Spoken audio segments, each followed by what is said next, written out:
Well, here we are. Time to take a look back at the best and worst movies of 2024.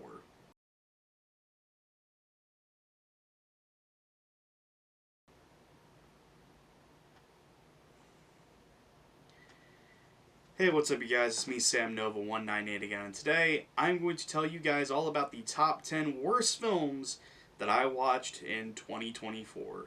Now let me just say, I watched a grand total of 82 films this year. There are some films that I have not seen yet. For example, Nosferatu. I cannot wait to see Nosferatu. It's on my most anticipated films of the year list, and it's coming out this week. And I'm definitely planning on seeing that. But I'm gonna have to wait to review that because I'm not talking about the movies I wanted to watch or the best movies today. I am instead talking about the worst films I saw in 2024. Now, 2024 overall was actually a really good year for movies. There was a ton of great releases, a ton of fantastic films, and above all else, it was a sort of recovery year after how bad 2023 was for movies, which, yes, I know the reason why, but 2023 was still a weak year for movies. But this year was definitely much, much better. There was a ton of great films, a ton of pleasant surprises, and a ton of great, just surprising releases. It was a really good year. But man, oh man, was there still some bad movies. There were still some pretty big piles of crap, and I had to sit through them. Now, let me just say, I had to set up a couple of ground rules with this list. Rule number one, it has to have released this year. I always say, no matter how bad a movie is, if it didn't come out, if I saw it this year, and it came out technically last year, it doesn't really count. If it was at a film festival and premiered last year, but it had its full wide release this year, I'd count that. But there was a ton of movies that came out this year, but I also saw a ton of re-releases this year, like the Spider-Man movies. I'm not putting any of them on my best or worst list because they didn't come out this year, and I felt like that would not be fair. So that's rule number one. Rule number two, I have to have seen the movie. For example, there's a movie called Lumina. It has a 0% on Rotten Tomatoes. It had a wide release this year. It did not play in anywhere near me, and I wasn't going to go search out the movie. In fact, I was maybe curious to see if the movie had a digital release, but as far as I know of, Lumina is not streaming anywhere, and I couldn't find it. And I was like, if it's not on Netflix, Tubi, or any of these other streaming apps, I'm not going to go search it out because there's much better films I could be watching. But hey, I did watch 10 films, and I should say there's six honorable mentions on this list that did not make the cut. That doesn't mean they're not good. They're not bad. They're all pretty bad at movies, but these 10 were the movies I just felt the most miserable, the most tired, and the most, above all else, just bored. And a lot of these movies are pretty cringeworthy and just boring, and just kind of frustrating at times. And you're definitely going to see that with these films if you watched any of them. I don't know why you would watch any of them, but this list was kind of tough to make because I had to basically to a couple things, like decide which was worse, which was better, or which I hated less, I hated more. But yeah, that's a couple of my ground rules. Anyways, without any further ado, let's get into it. This is the top 10 worst films of the year, starting with number 10.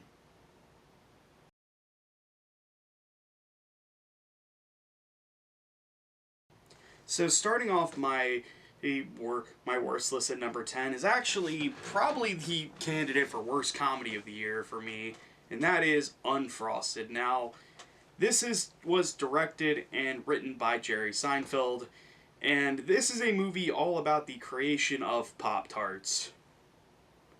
Just when I thought Hollywood was out of ideas, they make a movie about Pop-Tarts. I'm not gonna lie, when I heard this movie was coming out, I was not looking forward to it. I thought the idea sounded stupid. I'm like, maybe it'll be funny. And it's really not funny at all. It was like an hour and a half, but it felt like 2.5 hours. Like, Killers of the Flower Moon felt shorter than this. Hell, Dune Part 2 felt shorter than this, and it was only 90 minutes. Unfrosted is a comedy that is so unfunny and so painfully boring that it just kind of made me want to do something else. And it was really hard to stay invested during it. All the actors did a really piss poor job.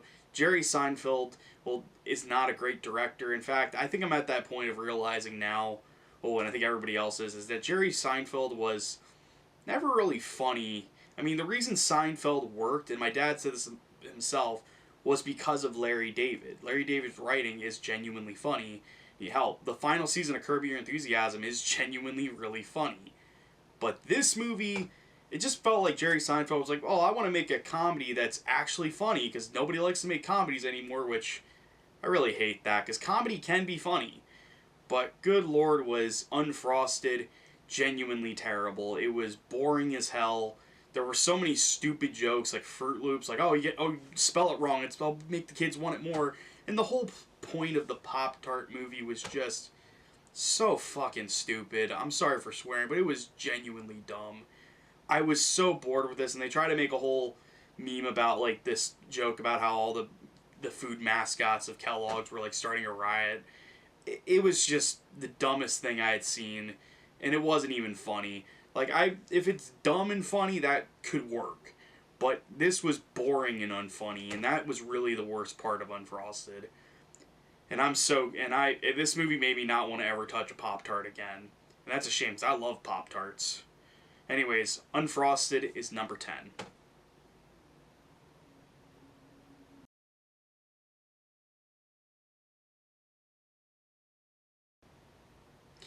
And alright, moving on to number 9 for worst films of the year. And that is the first horror film on this list. There's actually a couple of horror films on here, and this is one of them. And that is Night Swim. Now, Night Swim was one of the first movies I actually reviewed for my show, N0va Film Reviews. And I do have some nostalgia for it. Does that mean the movie's good? Hell no. Night Swim, from what I understood, it was a short film at first. Never saw the short film. Saw the trailer, and I was like, maybe that could work as a short film before I found out it was a short film. But Night Swim is a movie that really wants you to be afraid of swimming pools, and if you watch my review, I did make a joke about me being scared of like afraid of a swimming pool, and this movie really wants you to be afraid of it, and it is one of the dumbest, most straight up ridiculously bad horror films I've watched this year. The twist of what the pool actually is, I thought maybe it was going to be something more scary, like maybe there was like a murder or something that happened in the pool, but it's not even that. It's a well. It was a pool built on a well, and it was just dumb. Like, and they try to throw in this whole story about a family where the father is struggling from a brain condition, which is sad and definitely could work, but it felt more like a drama than like a really generic drama you'd see on TV than an actual horror film. This film was just a straight up nothing movie. It wasn't scary. It wasn't even remotely frightening. I'm like, look, if you have a simple idea that works for a short film, go for it, but don't try to make it into a full-fledged film, because it really felt like the director and the crew were trying to pull whatever they could out of their ass. It was a complete nonsense movie. The end, like, it was straight up like I'm like, when it ended, I was like, what was the point of any of that? This felt like they threw a horror aspect to a family drama, and it just didn't work at all. Like, if you want to make a good horror movie that's also a family drama, watch Hereditary. Great movie. Fantastic movie. One of the best horror movies of the last 20 years. But Night Swim? Nah, man.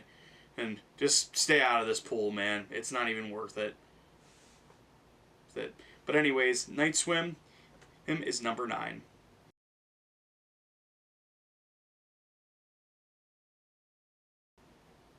Now, moving on to the number 8 spot for my spot is actually something that I've heard a lot of people say this thing, like, in the last year or so, and that is the fact that, oh man, when people say, oh man, this movie feels like it was made with AI, and usually I'm like, yeah, I can kind of see that, but I think the movie that made me really feel that way about that whole statement, about how I think, wow, this movie definitely feels like it was made with AI, that was Tarot.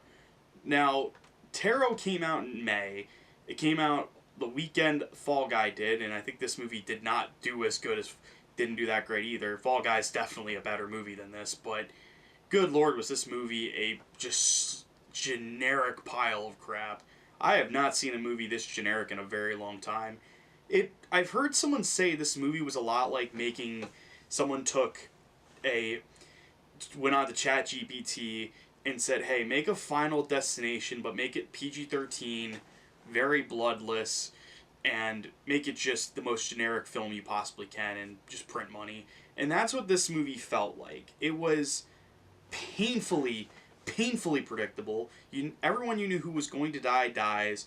It is such a generic piece of shit that you're just like, wow, is this really what we've gotten to with horror movies? Like, horror movies can be scary. Like, when I saw the trailer for this, it kind of reminded me of Talk to Me, and I love Talk to Me.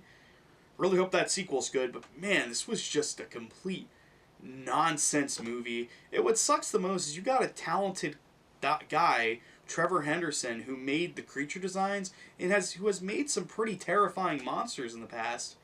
He made this, and I'm like, bro, your art. If you're watching this, Trevor, I doubt you are.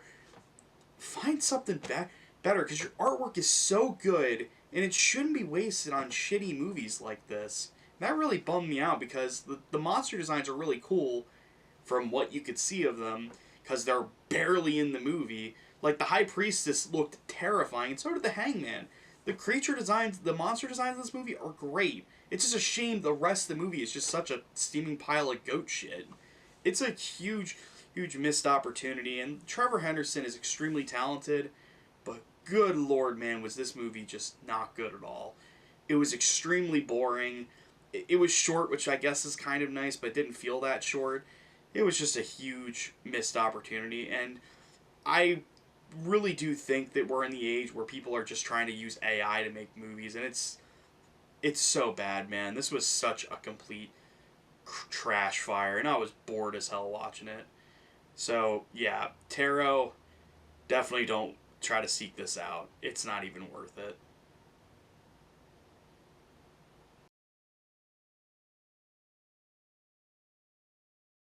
Okay, now moving on to number 7 is actually the first. This is a little bit of a throwback, because this was the first movie I ever reviewed for my film review show, and that film was Argylle, which I don't think anybody really remembers Argylle, because it was a huge box office disaster. It cost, I think, around $200 million, barely made its budget back, and barely was able to break even. And above all else, it was just a very forgotten movie. Nobody seemed to really watch it, and above all, I think this is probably the final nail in the Kingsman universe's coffin, because Kingsman flopped, and this was supposed to, I guess, set up a whole Kingsman spin-off universe, and it definitely did not do better. Now, this film's technically not as bad as the last 3 films I've talked about, but that's because I didn't have hope for any of those movies. But this one, with Argylle, I actually was excited to watch it. I like Matthew Vaughn. I like his work. I love the first Kingsman, love Kick-Ass, and I love X-Men First Class. So I was like, oh, cool, he's making his own original sort of idea. But man, was this a huge disappointment. Not only is the script for this movie a complete clusterfuck, you have no idea who the main character is, and above all else, it feels like 6 different people wrote this. When I watched this, I couldn't tell like what they were going for, because there's 7 different. It felt like there was 18 different twists, and to me, I was like, damn. Even M. Night Shyamalan would be like, bro, you need to chill with the twist, because this is ridiculous. Because it was such a missed opportunity. And this movie could have been great. You have Henry Cavill, Sam Rockwell, Bryce Dallas Howard, or John Cena.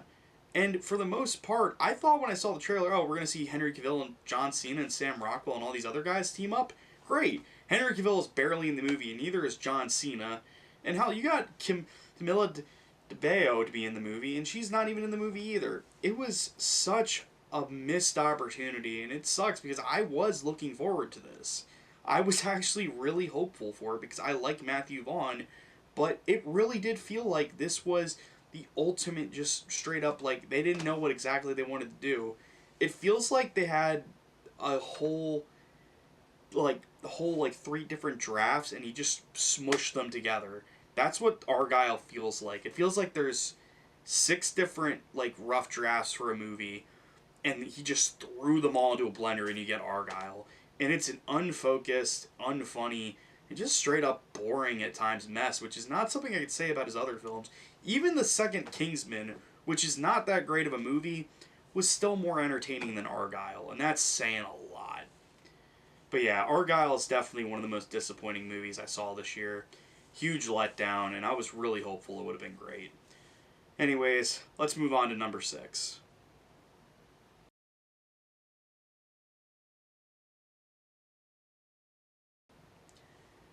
Now, moving on to number 6, and remember I said Argyle was like kind of like the final nail in the Kingsman universe's coffin? Well, this film was actually the final nail in the Sony Spider-Man villain universe's coffin, and that is Kraven the Hunter. Now, I'm going to be real with you. I was looking forward to Kraven the Hunter. Not because it looked good, but because it looked terrible. It looked like a fun, bad mess. And you know what? I was all for it. I was like, maybe it'll be better than I expected it to be when I was going in. Nope. It was not even so bad it's good or funny bad. It was just straight up... It was straight up boring, man. Like, at least with Morbius and even the Venom movies, Morbius was bad, but the memes made it hysterical. In the Venom movies, I consider fun, guilty pleasure movies. They're not good, but they're at least entertaining in how ridiculously dumb they get. Kraven the Hunter is literally none of those things. This movie is stupid as hell, but it's also just straight up boring. Like, even the action and kills in this movie are straight up not entertaining. Like, Kraven the Hunter, you barely know who he is. You barely understand who his character is or his dynamic with his brother. They try to say, oh, he loves his brother, but it's like, I never really got that because they don't really spend a lot of time with him. And it doesn't help that Aaron Taylor Johnson just looks like he doesn't want to be here. And above all else, it's just such a generic superhero movie. It's an anti-villain. It's a superhero movie disguised as an anti-hero movie, and it's just not entertaining. It's ridiculously over the top. It reminds me of the early 2010s, or not early, well, sort of early 2010s, but early 2000s of superhero movies where there weren't a lot of them, and the ones we did get, most of the time, were not very good. You got occasional good ones, like Spider-Man and stuff, but good God, man, was this one just such a boring slog. And it has one of the worst villains of the year, that being Rhino. Good Lord, did the CGI look awful. Most of the CGI in this movie looked absolutely hideous. Like, I'm going to talk about number 5, because the visual effects in that movie were not good, but they weren't as bad as this. But good Lord, was this movie just a complete slog to get through. I was bored out of my mind. I'm just thankful that Sony's done with this whole Sony universe, this whole Spider-Man universe, but without Spider-Man. It's just such a boring universe with no Spider-Man to fight, and I'm just thankful it's over. Maybe they'll do a Deadpool style and Wolverine style thing with all these Sony Spider-Man, I guess, movies. I don't know. But Kraven the Hunter is just a complete slog. It was terrible, and above all else, it was boring. And to me, that's worse than being bad. So yeah, Kraven the Hunter is number 6. I'm just thankful this universe is fine. This Spider-Man-less universe is over. Thank the Lord.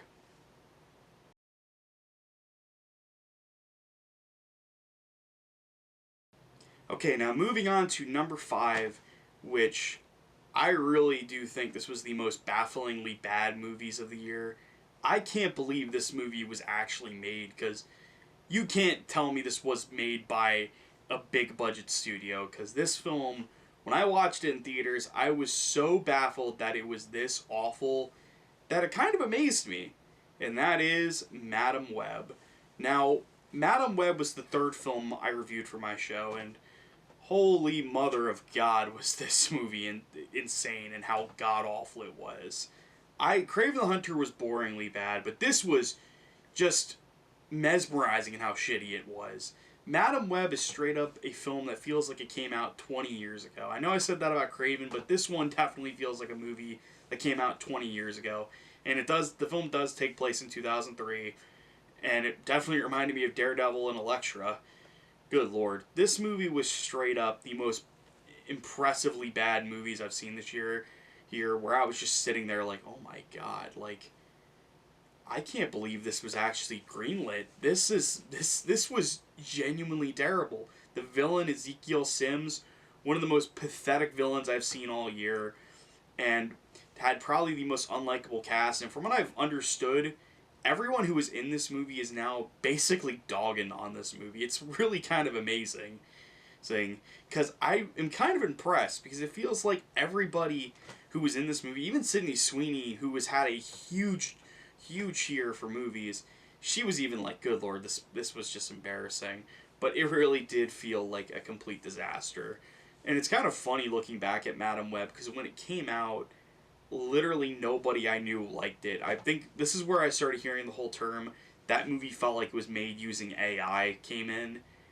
And yeah, it definitely does feel like it was made using AI, because this movie, some of the choices these characters made are so baffling that I could not believe I was watching it.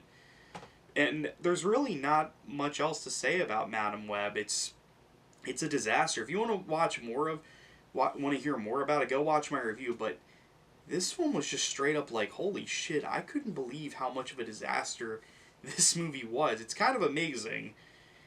And that's not a compliment how bad it is. It's awful. But yeah, if Madame Web is number 5. Moving on to number 4.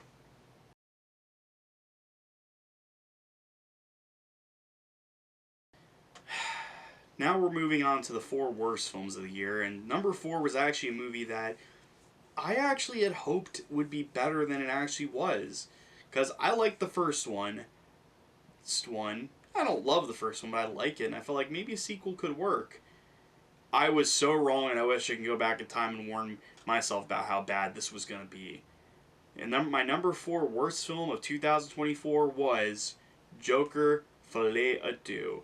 Now, Joker Folie à Deux is a movie that was awful, but and when it first started, when I first watched it, I was like, alright, this is not great. It's not awful, but I've never seen a movie in my life that nosedived that hard in the last 30 to 40 minutes.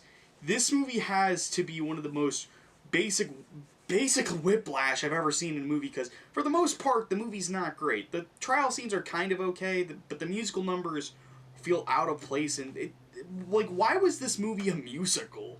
It didn't need to be a musical. And you know what? You got a great cast. Domhnall Gleeson, Joaquin Phoenix, and Lady Gaga. They all do their best, but the script they're given does not make sense. The musical numbers are forced and don't feel like organic to the plot. They just feel like, oh, here's a musical number. And they're all in Joaquin Phoenix's head. I thought maybe towards the end of the movie, like, because in the trailers you see, like, a courthouse exploding. I thought maybe Harley Quinn and Joker were going to go out in the city and basically just basically cause chaos. That never happens. The movie is just such a slog, and it's 2 hours and 18 minutes, and it just goes on and on. And this movie tries to set up Two-Face at one point, and I'm like, did they just set up Two-Face? It was just straight up the most baffling, like, movies I've seen all year, because I've never seen a film hate the original so much. And look, I know the Joker. There are people who idolize the Joker. You're not supposed to idolize the Joker. But what was so bizarre to me about this movie was I've never seen a film go out of its way to completely destroy the first movie in my life. Like, this movie, it seemed like, from what I understood, Todd Phillips hated the first one, and it seemed like he wanted to just make sure they never make another Joker, because he didn't want to do this. Everything about this movie, from just the whole, like, structure of the story and how it ends, and the ending of this movie was one of the worst endings I've ever seen. And I don't want to spoil it, but if you've seen it, you know what I'm talking about. It was a straight up, holy shit, I cannot believe how bad you just did that ending. It was incredibly cringe.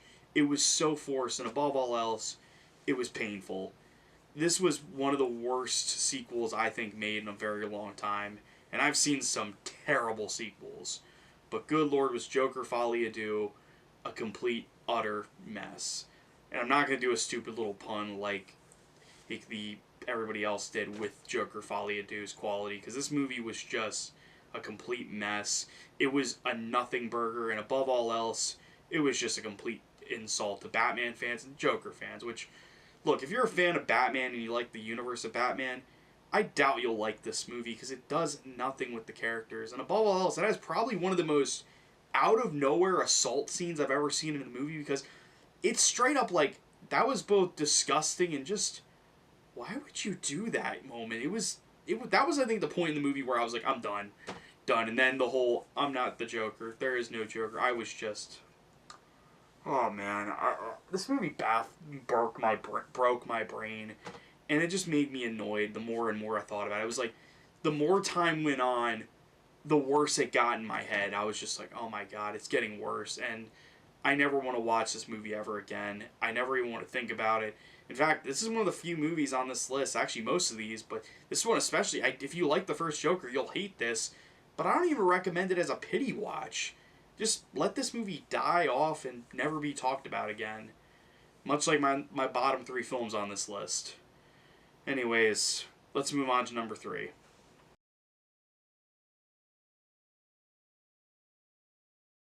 On to number 3.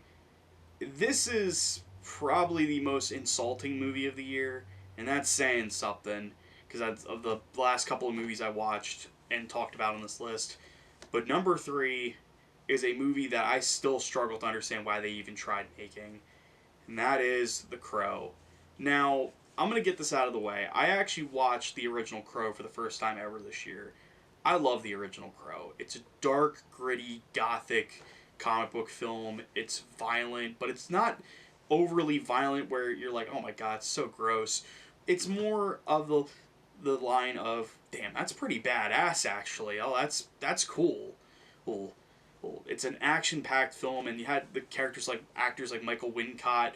It was a great movie. The acting was fantastic. The character of Eric Draven was actually, as dark and dreary that he was still really a likable character. Like, him and Ernie Hudson's character in the first one had a moment where you definitely could feel like, oh, Eric Draven was still a guy. He still cared about people, and that's what made you like him. Eric Draven in the first Crow, and played by Brandon Lee, rest in peace, was great. He was funny, he was likable, and above all else, he was a great character. I don't know what they were thinking with this new fucking Crow. Good lord. This was one of the most embarrassingly bad movies I saw this year, and it wasn't even entertaining.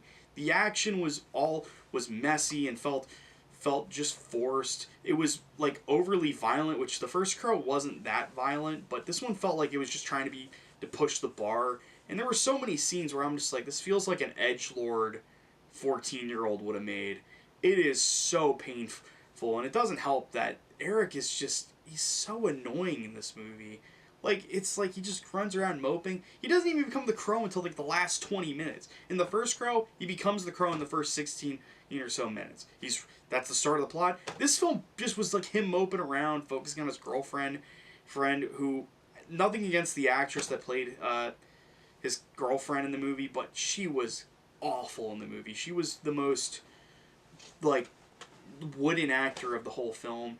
In the film, the plot is way too overly complicated. I was just like, when it ended, I was like, what? Huh? Like, that doesn't make sense. Like, what the hell were you thinking? And it doesn't help that literally, like, the action isn't very good. Like, it feels very generic. It's like, oh, there's a big shootout. It was the most boring and cliched shootout I could think of. It was just straight up and like just dog shit movie. This movie should have stayed in development hell and eventually got canceled. Because from what I've understood, they wanted to do a new Crow movie for years. But I really don't think that was a good idea. The original Crow will always be a classic. Like, stop making Crow movies. Don't ever make another Crow movie. The Brandon Lee Crow movie will be forever for the Crow. And it will never be taken away. So yeah, fuck The Crow. This was easily probably the most insulting movie I saw this year. It is a steaming pile of dog shit. And this movie is straight up, I looked at it, I'm just like, this is really this how much this one costs like 50 million and it bombed too. And it's funny because Lionsgate made the next two films on this list, and they made The Crow as well. Man, they didn't have a good year for 2024. And you know what? Be maybe they'll never touch The Crow again. I hope. But yeah, please, for the love of God, don't ever make another Crow movie. Just leave The Crow alone, please. For the love of Christ, let The Crow be, and let the Brandon Lee movie be the only one we ever have. There are no Crow sequels. Well, there are, but but we try not to talk about them. But yeah, this new Crow, it can go fuck itself. Bill Skarsgård, I love you, but this movie was straight up dog shit. Yeah. But anyways, let's move on to number 2, and then we'll get to my dishonorable mentions. But anyways, let's move on to number 2.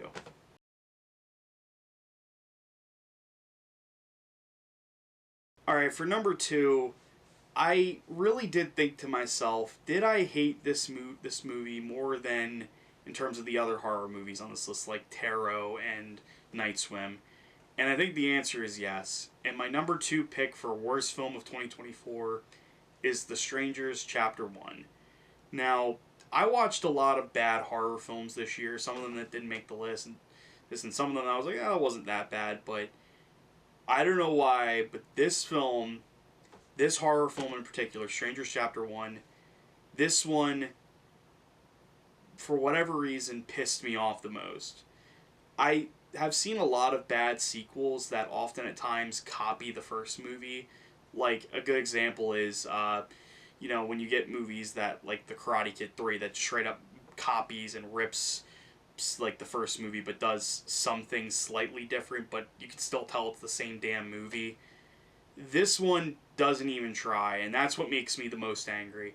The Strangers Chapter 1 is a movie that is so lazy and so pointless that it straight up copies the first movie with just slight changes. And it was such a steaming pile of shit that it made me more and more angry the more I thought about it. In my review, you could definitely see me getting more and more frustrated talking about it, because this was just the most pointless movie. Because I think I've heard people describe this movie as, it's like a kid who turns in a paper, and the paper is not great. There's a lot of issues with it, like paragraphs end randomly, and there's a lot of inconsistency with the paper. It sometimes like plagiarizes some stuff. It's a bad paper, but the teacher's like, you know what? This is a really awful paper, but if you do something different with that, you add changes to it, and you fix your paper, get rid of the plagiarized shit, and redo it from the ground up, that's fine. And then they turn in the paper, it's the exact same thing with slight little changes, and they fail even harder. And that's this movie. This movie was straight up the most copy-paste sequel I've ever seen in my life. It's not even funny how bad it is. And it doesn't help that the first Strangers is not a good movie, and you just took the first movie and you made it 10 times worse. And I hate the fact that there's 2 more fucking Strangers movies. Fuck this franchise. I was so angry, annoyed with this movie that I couldn't believe, like, that they're continuing it. I don't know what else to say about this one. It was so bad and so generic. It doesn't even feel that great of a movie to watch. It's extremely boring, and you know exactly where it's going to go. I just couldn't stand this movie for the life of me. I was annoyed when I left the theater, and I had a headache, and in my review, you definitely could tell I was not happy to be talking about that movie. So yeah, The Strangers Chapter 1, complete garbage. Don't know why it's getting 2 more movies, because it's not even worth it. So yeah, Strangers Chapter 1 is number 2. Before I get to number 1, let's talk about some few dishonorable mentions. There's 6 of them.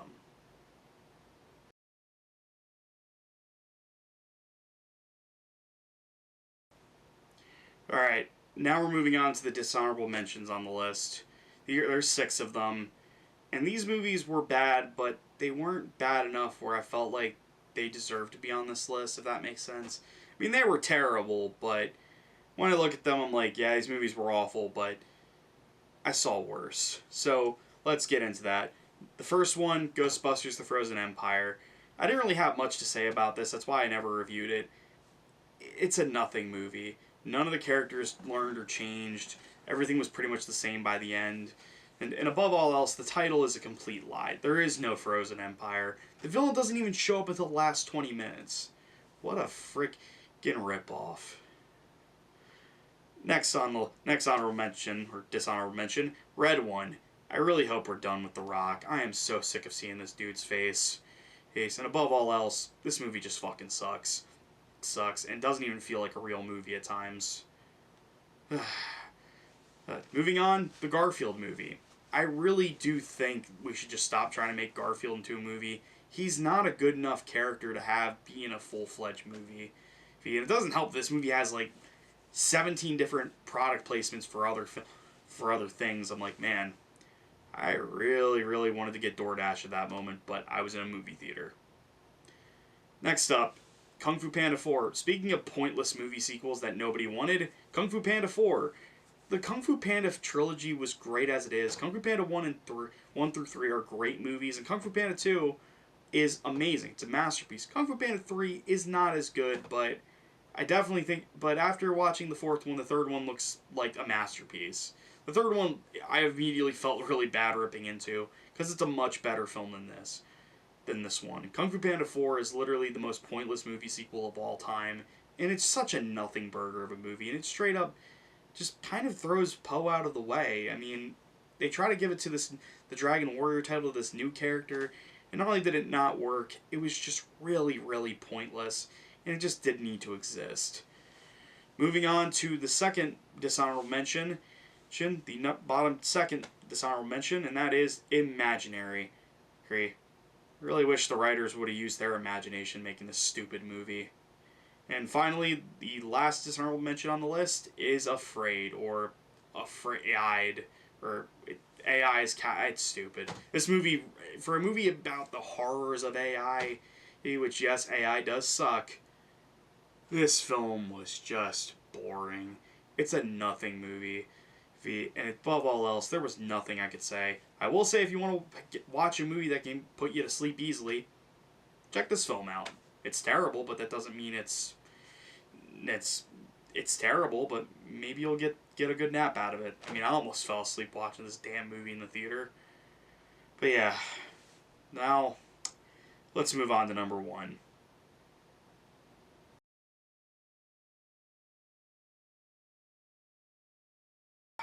Okay. I really thought there was going to be something worse than this movie at number one. Because when I watched this movie, I was like, this is number one. And I thought maybe there would be another film that would take its spot, take its place, take its crown as number one. But number one was a film that is not just one of the worst video game movies I've ever seen. It's one of the worst movies I've ever seen in my entire life. And that movie is Borderlands. I have not seen a movie this horrendously unbearable and this cringeworthy in a very long time. It is so bad. And there's really nothing else I could say about it. Every single aspect of this movie is atrocious. The actors are all horribly miscasted. The story is completely forced. It feels like a Guardians of the Galaxy movie at times. It's extremely, extremely boring. And the film looks very flat. Like, for a series like Borderlands, yes, there can be gray areas here and there, but it's a very bright and colorful series at times. The characters don't act the way you think they should. They don't even get the right characters for this movie. It's such a boring piece of shit that I was stunned you could make a movie this bad. Like, video game movies deserve better. Hell, video game adaptations deserve better than this. This was absolutely horrendous. I was bored out of my mind, and above all else, it was the worst film I saw all year. And I know for a fact we're never going to get a sequel, thank God. And I just hope that one day maybe we'll get a good Borderlands movie, and this movie definitely did damage for me liking the Borderlands film series, because now I'm not really excited for Borderlands 4 that much. But good God, this was just straight up awful, and there's really not much else to say. It's one of the worst video game movies I've ever seen in my life, and I absolutely do not recommend it. We just got Sonic the Hedgehog 3. If you're looking for a good video game adaptation, watch that. Don't watch Borderlands. Well, anyways, that's my top 10 worst films of the year list. But, you know, as bad as these movies were, I did see way more movies that were actually pretty good and way better than these piles of crap. And honestly, that's a good thing. 2024 was definitely not the greatest year ever. There was definitely some, down moments. But if you're watching this video, you made it through this year. And let's hope that 2025 gives us better movies and less whatever the hell these movies were. And I just want to say thank you guys for watching this video, and thank you guys for sticking with me through 2024.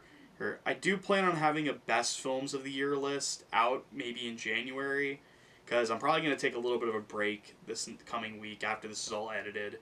But anyways, I hope you guys enjoyed this video, and if you like it, please like and subscribe, and leave a comment on what the worst film you saw in 2024 was, because man, there was some bad crap this year, and I didn't see everything. But, hope you guys enjoyed this video, and I will see you guys next time. And this is N0va 198, signing out.